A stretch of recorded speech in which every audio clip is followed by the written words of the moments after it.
Magandang tanghali po sa lahat. Luzon, Visayas, Mindanao, kung saan kayong dako ng mundo po tayo nagbabalik dito sa aking munting channel, Samuel Soriano TV29, para mag-discuss ulit ng another coins. At ito po ay ating hilig po, pangungulikta ho ng barya. Kaya ho tayo nandito at sinisiring natin ang kanilang mga halaga. Ayan po.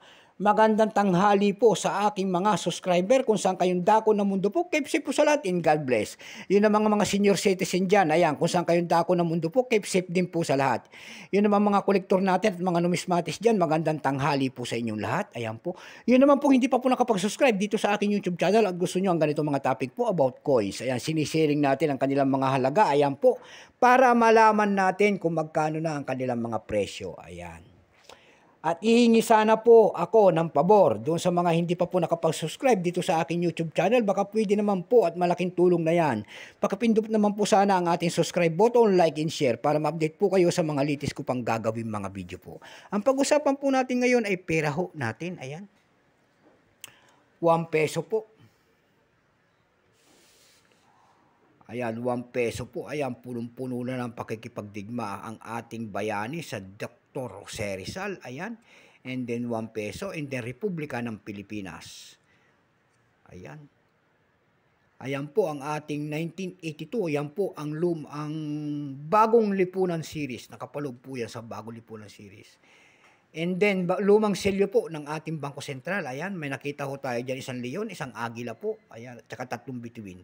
Ayan, kung ngayon lamang po kayo manood dito sa aking YouTube channel, ipapaliwanag natin kung ano mga simbolo niyan. Ayan, yung leon po ay simbolo po ng Espanya, yung agila po simbolo po ng Amerika. Yung 3 bituin dyan ay nasagisag sa atin tulad na lamang ng Luzon, Visayas, Mindanao. Ayan po.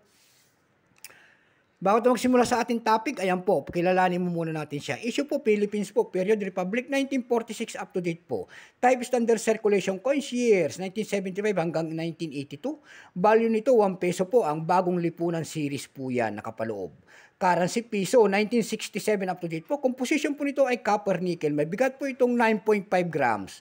May haba pong 29 mm. May kapal po naman itong 1.9 mm. Hugis po, syempre bilog. Orientation niya, middle alignment. Number M-3748. Reference number KM-209. Ayan, yung kanya pong nasa likod. Kung tawagin yan, The New Society. Ayan, Central Bank of the Philippines. Ayan po. Ito pong year 1982, ito po ay 3 variety po. Ayan. May tinatawag sila ritong 1982, Oval 8, 5%. Meron din sila ritong ginawa po na 1982 Proof, 0.8%. Itong hawak natin, ito po ay 1982, 31%. Ayan. Kung ilang piraso naman ang ginawa sa barya na ito, itong hawak natin, ito po ay 521,110,000 piraso po.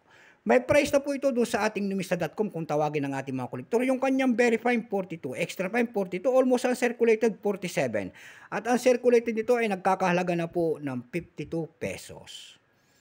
Dako naman tayo sa kanyang price. Ayan. Doon sa eb.com, nakakita ko tayo nagbebenta nito na rare coins daw ito. Ayan, binibenta niya po na 1,218 pesos. Meron din tayo nakita doon na 359 pesos, 384 pesos at saka 333 pesos. Sa Carousel PH naman tayo dumako. Ayan, ang nagbebenta po, ang seller po ay si Glenn Bautista. Yung 1982 niya, binibenta niya po na 1,000 pesos. Ayan. At mayroon naman tayo nakita doon. Ayan, nagbebenta po nito ng 399 pesos. Yan lamang po ang aking maibabahaging kanyang presyo. Ayan, sagad na. So hanggang dito na lamang po, Luzon, Visayas, Mindanao.